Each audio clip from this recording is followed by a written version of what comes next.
So the day starts out at 7 a.m., which is when I have to go wake up really early because I have to go and choose my clothes, and then after that I have to go take a shower with all my beauty products, and then I have to go put on makeup, which takes about an hour.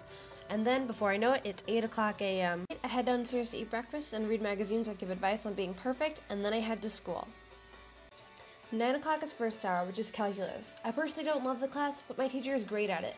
People like her make me wonder where the idea of girls being bad at math came about.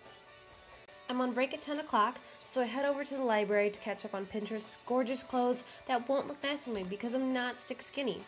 Then, I find an awesome photo of Michelle Obama, and she isn't skinny, but she's absolutely magnificent and inspiring outside and inside. 11 o'clock means contemporary issues, and today we learn about Malala Yousafzai from Pakistan, and her story is so powerful it makes me realize my privilege. It's lunchtime, and after eating I go on Instagram to find cute clothes. They look great on slim girls on the screen, but they wouldn't look nice on me. They're too good to be true. These Photoshop photos probably have a ton of filters anyways. At 1 o'clock, I go to U.S. History, where we discuss the first female pilot, Amelia Earhart. She was an absolutely phenomenal lady, especially for the time she lived in. She challenged society to change the world.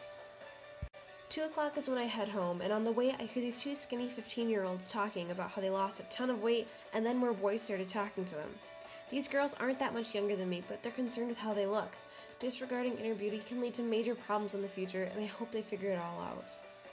I start working out with my online Pilates instructor, Cassie Ho. She talks about being a more beautiful and stronger you and asks why we're exercising. I know she can't hear me because it's just a YouTube video, but it makes me think about the strong women in our world and how I can work towards that. After my workout, I'm researching more about girl power and inequity in the world, and what do I find? Emma Watson is a speaker for the He for She campaign. It's such a great cause.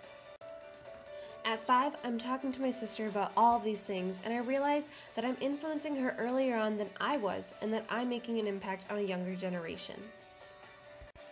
At 6 o'clock, my boyfriend comes over with my favorite pizza for dinner. He's wearing a blue shirt that says, "Cool story, babe, now make me a sandwich." Firstly, it's an ugly shirt, and secondly, it has a super rude message towards women. I tell him what I think, and he changes it. Online, I find that over half of most college populations are women compared to men, but that men get paid more in the workforce. 8 o'clock is my reading time, and for once, I put down the magazines and pick up The Late Homecomer, which is a memoir of a young Hmong girl and her family's struggles growing up in the United States. At 9 o'clock, I'm well into The Late Homecomer, and I can't believe how much of the story connects with my life and that people then and now still have the same thoughts. It's 10 o'clock, and right before I go to bed, I'm brainstorming on how I can take tomorrow head on as an inspired girl that is ready to change the world. So today is tomorrow, and looking back, I recognize that there are definitely problems in our world, and that sometimes we're so occupied by our immediate surroundings that we don't see the problems that our girls are facing. Like yesterday, when I was constantly swimming through photos and pins of materialistic beauty, there were bursts of raw, strong beauty, like the women that I had heard about throughout my day, like Malala and Michelle Obama and Amelia Earhart. So I think that the problem that we have is that we hear about these awesome women, but they're drowned out by the media's portrayal of beauty. So people should be informed of the difference of real life beauty and what the media's portrayal of beauty is. Back to the whole yesterday, my mind really started working in an exponential manner.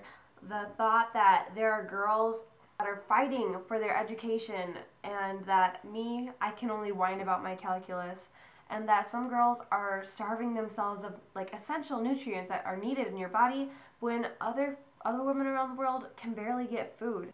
And then there's some girls wanting to be like walking paint canvases when really we should be striving to be those beautiful, strong women that are getting stuff done and have bright visions, because if you ask the guys, getting stuff done is something that they agree that women are good at.